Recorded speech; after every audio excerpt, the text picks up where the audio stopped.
Hi students, how are you all? Everyone is fine. Okay. So today we are going to start the chapter 8. The name of the chapter is Framing of Constitution and its Futures. Okay. Framing of Constitution and its Futures. Constitution means, first of all, what is the meaning of constitution? Any systematic collection of rules designed to govern a country's regime is known as constitution. Constitution मतलब जो एक rules बनाए गए हैं और वो सभी country के लिए सेम है और उसे हम कहते हैं constitution. Importance, constitution is the basic and most important documents. जो ये है वो बहुत ही इम्पोर्टेंट डॉक्यूमेंट है. कौन सा? कॉन्स्टिट्यूशन का. वहाँ क्या है? एक सिस्टमेटिकली कलेक्शन किया हुआ रूल्स है जो सभी कंट्रीज मिलकर बनाते हैं. The laws of the countries are based on the constitution. जो laws, जो कानून है कंट्री के, वो किस पर डिपेंड है? बेस्ड किस पर है? Constitution. The country's constitution and the constitutional laws should be subject to relevant provisions. The constitution is superior to all the laws of the country. Constitution involves periodically changing requirements of the people, aspirations, expectations, interests, as well as the emotions which are high. That's the reason constitution is known as a live and a basic document. Okay children, listen. Constitution is a live and a basic document. वो जीवित है. Okay, it's a जीवित. क्यों? क्योंकि it's a superior, मतलब सबसे बड़ा ही है. लेकिन कॉन्स्टिट्यूशंस जो है उसके अंदर जो रूल्स आते हैं उसे हम पीपल्स के रिक्वायरमेंट्स को लेकर ही हम उसे चेंजेस कर सकते हैं. ठीक है. जैसे एस्पिरेशंस, जो एक्सपेक्टेशंस, जैसे जैसे समाज आगे बढ़ते जाएगा उनके रिक्वायरमेंट्स जो है वो अलग हो जाएंगे, उनका इंटरेस्ट है, वो इमोशंस है, वो सब क्या हो जाएंगे? हाई. तो ये कॉन्स्टिट्यूशन में क्या हो सकता है? ये लॉज है, लॉज वो हम लोग उसे चेंज कर सकते हैं पीरियडिकली कुछ समय के बाद. So this constitution is known as live and a basic documents. Be careful. और important question है, why is a constitution is known as a live and a basic? Because it changes periodically requirements of the people. That's why it is known as live and a basic documents. Process of framing the constitutions. Okay, before independence the British government on 25th March 1946 handed the duty of the cabinet mission of 3 members to find a solution to the questions of Indian independence. So before the independence the British government has given the duty to the cabinet missions. मतलब कि independence के पहले British government ने cabinet missions के 3 members को ये सौंपा गया था और उन लोग को ये क्या करना था?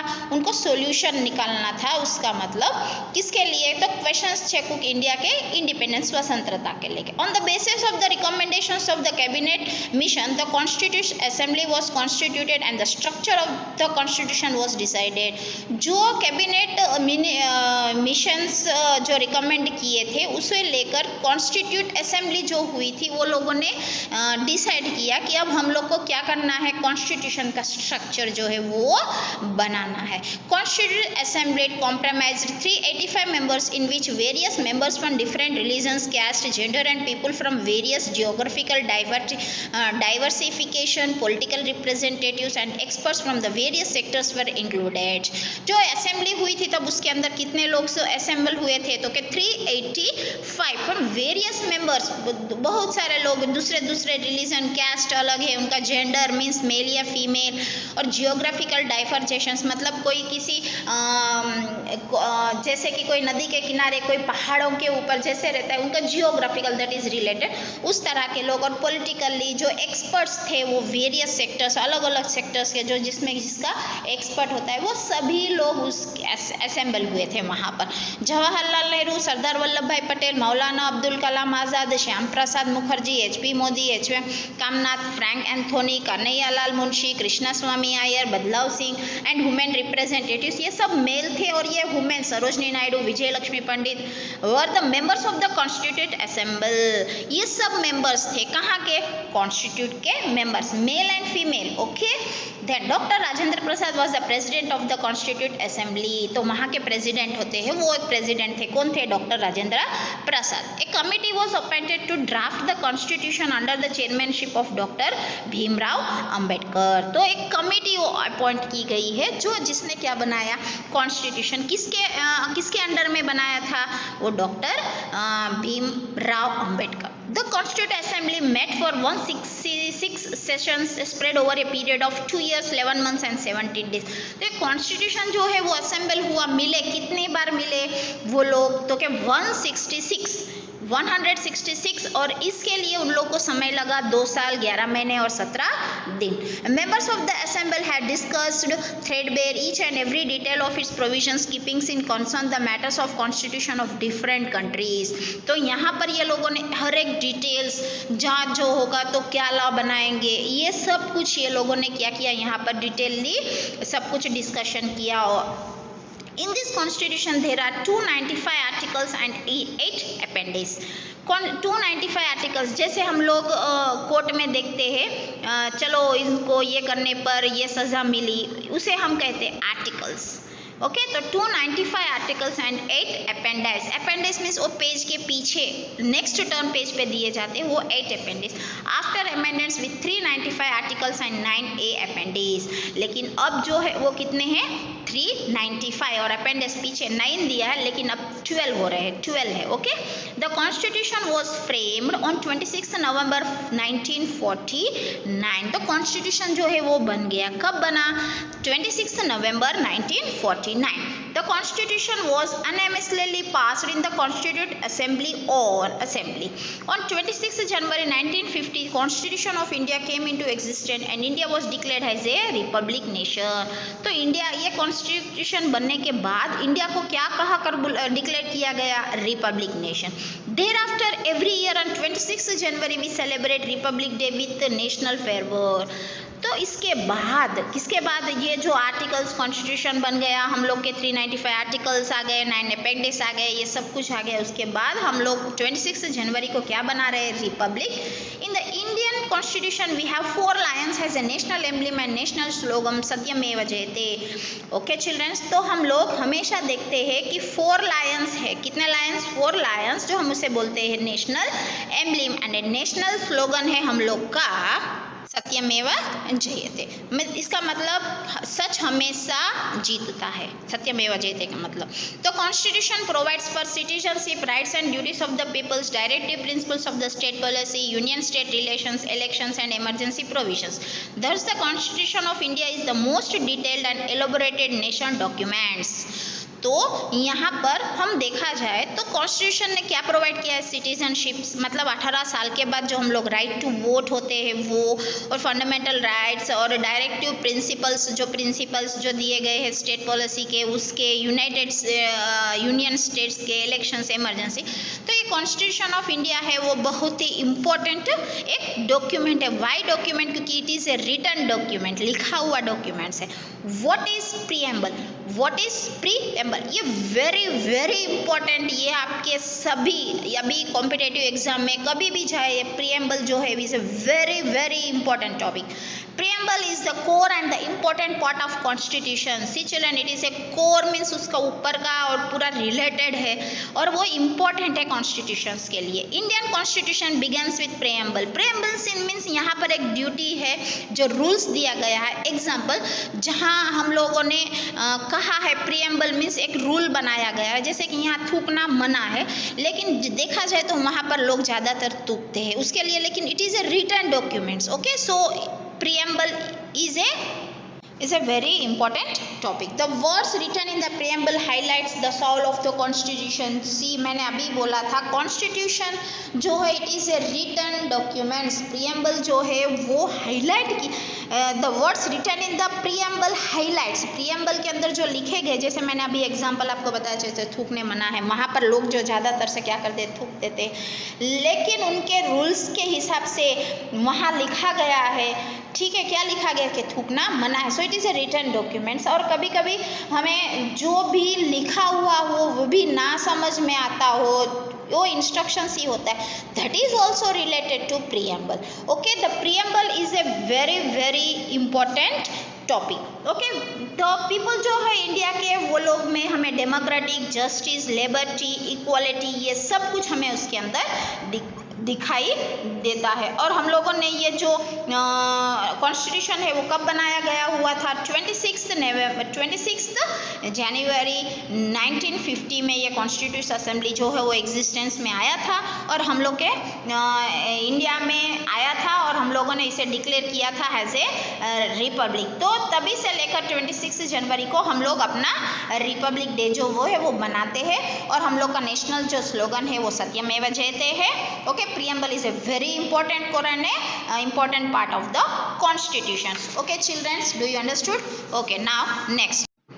The preamble remained unchanged till 1976. In 1976, the words socialist, secular, unity and integrity of the nation were added. तो preamble जो है वो चेंज नहीं हुआ था तब, कब तक? जब 1976 तक। लेकिन 1976 के बाद जो words socialist, secular, unity and integrity of the nation were ever added, उसके बाद 1976 के बाद हम लोग के जो प्रियम्बल है वो जो रूल्स थे वो चेंज हो गए क्योंकि उसके अंदर जो ये शब्द जो है वो इन्वॉल्व हुए थे। कौन से? Socialist, secular and unity. Okay childrens, so socialist means जो socially related, secularism means we have having the right to elect our government, unity जो एकता and integrity of the nation were added. The preamble verbalizes the fundamental objectives of the constitution's aim, ideas and principles. Therefore the preamble straightway gives a clear insight of the rule of welfare. The preamble reflects constitution's framers side. Okay, तो ये preamble जो है उसमें fundamental rights दिए गए थे, उसके अंदर उनके एम्स थे, आइडियाज़ थे और उनके कुछ नियमों थे। इसीलिए हम लोग ये प्रेम्बल जो है वो स्ट्रेट वे है, सीधा रास्ता है और हमें क्लियरली दिखाई देता है जो रूल्स बनाए गए हैं वो वेलफेयर के लिए बनाए गए, किसी के अच्छे के लिए बनाए गए हैं। और हमेशा जो कॉन्स्टिट्यूशन, अगर हम प्रेम्बल नहीं होंगे, अगर हम लोग में रूल्स नहीं बनाए गए तो इमेजिन हम लोग क्या कर सकते हैं, जो मन में आए, जैसे आए वैसे सब लोग करेंगे तो हम लोग के फ्यूचर में क्या होगा, हम लोग की इंडिया की जो स्थिति वो क्या होगी। Importance of preamble, the preamble has a soul of constitution is also an important necessity. जो सॉल्व होना कॉन्स्टिट्यूशन में हम लोग की वो बहुत ही इम्पॉर्टेंट ज़रूरियात है। To understand the framing of any law और its interpretations, preamble gives proper guidance. मतलब जैसे जब फ्रेम किया गया, कोई बनाया गया हुआ लॉ है और इंटरप्रिटेशंस मतलब हम लोग को जो लिखा है लेकिन वो समझ में नहीं आता है कोई लॉ कोई, तो वहाँ हम लोग को कौन प्रॉपर गाइडेंस देता है? ये प्रियम्बल जो है वो देता है। To understand the policy behind the framing of any law, preamble place an important role. Okay, जो फ्रेमिंग करने से पहले ये जो प्रियम्बल है वो एक इम्पॉर्टेंट रोल करता है। The preamble is a useful tool to avoid the trouble in the interpretation of the constitution. The constitution में जो रूल्स लिखा हुआ है और वो रूल्स हमको समझ में नहीं आ रहा है और ट्रबल में है तो हम लोग को क्या यूज़ आ रहा है? प्रियम्बल जो है वो यूज़ हो रहा है। व्हेन एनी एम्बिग्यूटी और ऑब्स्क्यूट डिटेल्स इन लॉ अराइजेस, यहाँ एम्बिग्यूटी मीन्स मिसअंडरस्टैंडिंग, को समझ में ना आता हो डिटेल्स में, तो वहाँ पर जो लॉ है वो समझा देता है। Preamble helps in understanding and interpreting the law. The preamble serves as a compass to understand the provision of constitutional law. See, ये प्रियम्बल जो है वो कंपास की तरह अंडरस्टैंड, कंपास पता है जब हम शिप में जाते हैं या कई जगह जो हम लोग को डायरेक्शंस दिखाता है, कंपास जो है वो डायरेक्शंस दिखाता है, इसी तरह प्रेम्बल जो है हम लोग को कॉन्स्टिट्यूशन लॉ का हम लोग को डायरेक्शंस बताते हैं। Preamble is a nations unity, integrity and is standard trust of brotherhood among citizens who are having noble sentiments and ideas. Preamble is backed by high idols and goals. तो जो preamble है वो एक Nations की unity है, integrity है और वो ब्रदरहुड मतलब भाई, एक जो भाई भाई में रिलेशंस होता है वैसे सिटीजन्स में ये जो प्रेम्बल रूल्स है वो जैसे कि एक ही रूल्स पालन किया है, इसे करना है, तो ऐसे जो दो सिटीजन्स है वो ब्रदरहुड भाई बन जाते हैं। Having, who are having noble sentiments, जिसके noble sentiments means grand, so it is backed by high idols and goals. जैसे एग्जांपल प्रेम्बल, हम लोग की जो बॉडी है बैक्ड मतलब हम लोग का जो बैक स्पाइनल कॉर्ड है उसी से हम सब कुछ कर सकते हैं, ऐसे प्रेम्बल जो है वो एक बैक्ड है जिसके चलते हम आइडियाज और सोल्स को ले आते हैं। Pillars of the preamble, pillars, okay, the pillars means जो जिससे वो खड़ा हो। The words inscribed in the preamble are view of the people of sovereign, socialist, secular, democratic, republic, justice, liberty, fraternity and equality. यहाँ justice means justice में आएगा social, economic and political, liberty means thought, expressions, faith, worships, equality means status of opportunity, fraternity means assuring the dignity of the individuals and the unity and the integrity of the nations। ये सब इनके definitions हैं। And to secure all the citizens, these are the pillars of the preamble। Democracy, now we will discuss about democracy। The ultimate sovereign of power is with the people according to Indian constitution। There is no particularism of any particular person, instead it is with the people। यहाँ कोई अलग कानून नहीं बनाया गया है अलग अलग लोगों के लिए, सबको लॉ जो है वो एक ही है। Democracy, the word is derived from the Greek word demos means people and kratos means power. यह people's power, democracy means people's power. Country's power is not within a group of people, instead it is within the people of the country. जो country का power है वो group में नहीं है, लेकिन वो कहाँ है, लोगों, जो कंट्री में लोग हैं उनके बीच है। Democratic state administration is such an arrangement in which there is a equal justice for people to social, economic and political and having equal rights of participations। तो यहाँ जो एडमिनिस्ट्रेशन में यहाँ जो गवर्नमेंट जो अरेंजमेंट की है वो सभी लोग को इक्वली एडजस्टमेंट की है। किस किस में, जो सोशल, इकोनॉमिक्स में और पॉलिटिकल में सब लोगों को इक्वल राइट्स दिए गए हैं।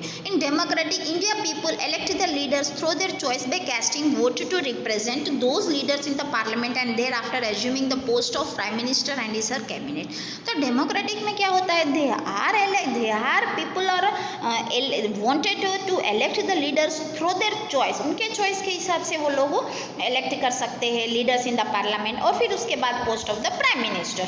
Executives do not have absolute power, executives होते हैं उनके पास वो पावर नहीं होता है। They are given specific time limit, वो लोग को एक टाइम लिमिट दिया गया है। Similarly the voters elect state and local level government. तो यहाँ पर जो इलेक्शंस होते हैं जब वो लोग वोट कर सकते हैं तो किसे इलेक्ट करते हैं, state and local level governments। Hence democracy means the people for the people of the people। democracy means by the people, for the people and of the people। by the people लोगों के द्वारा, for the people लोगों के लिए, of the people। okay, cabinet consists of members of parliament। cabinet of minister is responsible to the parliament। जो cabinet minister है वो किसके जिम्मेदार है, पार्लियामेंट के लिए। Any citizen of India who possess required constitutional eligibility can contest the elections. जो constitution eligibility होता है वो इलेक्शंस में भाग ले सकता है। Ministerially positions are not required hereditary. तो जैसे मिनिस्टर्स के पोजीशंस लिए कि हेरिडेटरी, चलो उनके परदादा दादा जो पॉलिटिक्स में थे तो आ सकते हैं, वैसी कोई हेरिडेटरी की ज़रूरत नहीं। Each elected government has 5 years of tenure. Tenure means time. यहाँ जो इलेक्टेड गवर्नमेंट है उन्हें 5 साल के लिए इलेक्ट किया जाता है। This government works under the principles of constitution, then for it is known as responsible government. Responsible government हम इसे क्यों कह रहे हैं, क्योंकि जो गवर्नमेंट ने बनाए गए रूल्स के हिसाब से ही उसे चलना पड़ता है। So it is called responsible government. The democratic government is based on liberty, equality and feeling of fraternity and continuously work to achieve this goals. तो डेमोक्रेटिक जो गवर्नमेंट आई है उसे किसके हिसाब से काम करना है, liberty, equality and feeling of fraternity. तो मैंने कहा था fraternity means assuring the dignity of the individual and the unity in the integration. Equality means status और पोजीशंस में। लिबर्टी मीन्स उनके expressions, thoughts which are faith और worships में। Okay, to work to achieve the goals. ये सब goals achieve करने के लिए डेमोक्रेटिक को क्या चाहिए होता है, liberty, equality and feeling of fraternity and continuous achievement to this goals. Okay children, this is about the democracy. So in the next session we are going to learn what is the socialistic, secularism and the basic features of the constitutions. Okay children, then take care, bye bye, have a good day.